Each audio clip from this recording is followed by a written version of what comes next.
For 2 times in the last 24 hours, this is the Prime Minister who has given out a clear warning, not just to Pakistan, but I think to world over.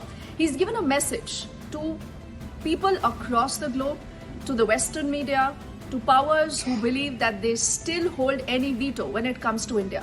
Because the Prime Minister makes it very clear that we are talking to Pakistan, but only on terror and on POK. Forget Kashmir. Kashmir is not even on the table.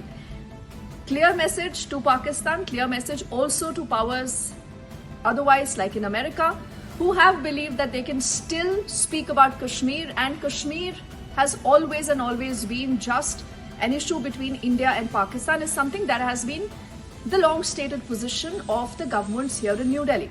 But apart from that, when he speaks about the fact that there is no difference between the state and the non-state actors, good or bad terrorists, this is again a reinforcement of our own position.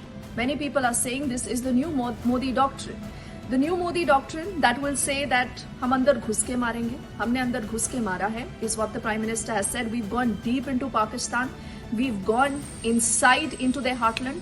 Also saying that terrorists are nowhere safe in Pakistan.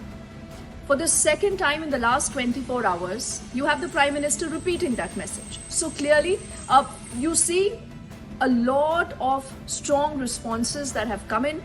But like you've seen the entire operation now hitting a pause, like the Prime Minister said, not going towards an end. But we've seen a lot of politics already that has begun. A lot of people might think that this is not the right time for politics, but then there are also those who say that we need to ask government questions, because clearly there has to be an accountability fixed.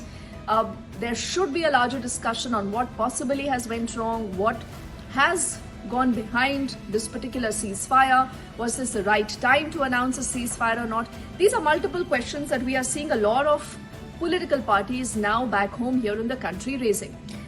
Also, the focus is on Donald Trump, because Trump, remember, has said a lot of stuff vis-a-vis India and Pakistan that India has gone out to debunk.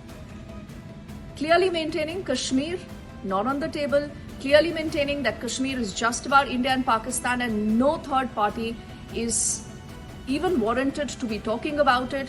Also saying that this is Pakistan, remember, that came running to India begging for talks. So India making its position very, very clear, but the opposition today wants to know what is the truth. Has Donald Trump, kind of been bluffing everyone? Will the government be able to put out the details on the table?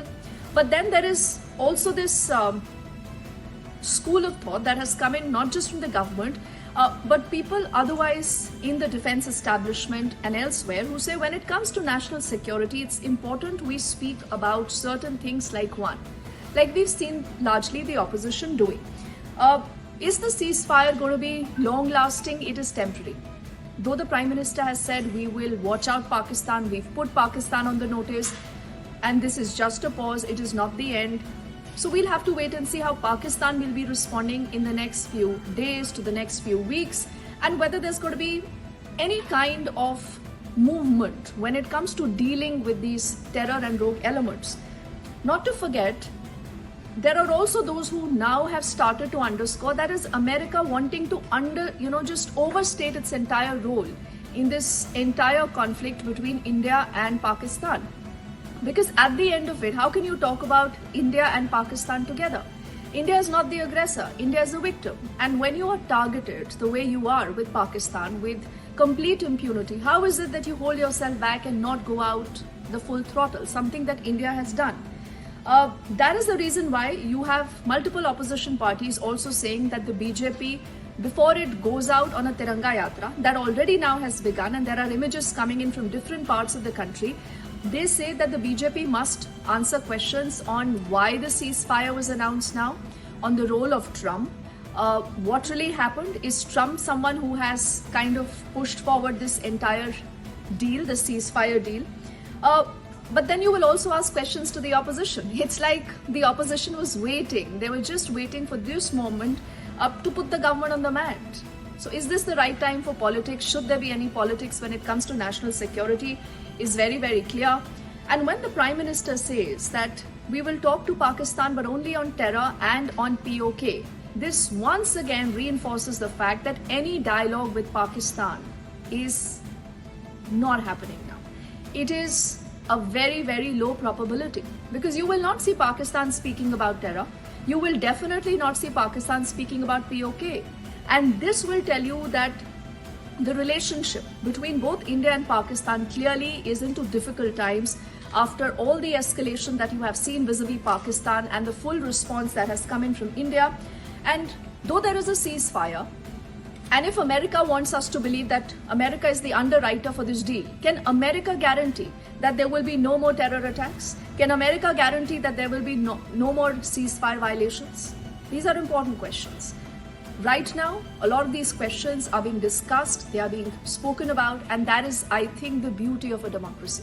You've seen the military action moving, you've seen political statements now being made. The political will has also ensured that you internalize whatever is going vis-a-vis Pakistan, because that is the difference again between an India and a Pakistan.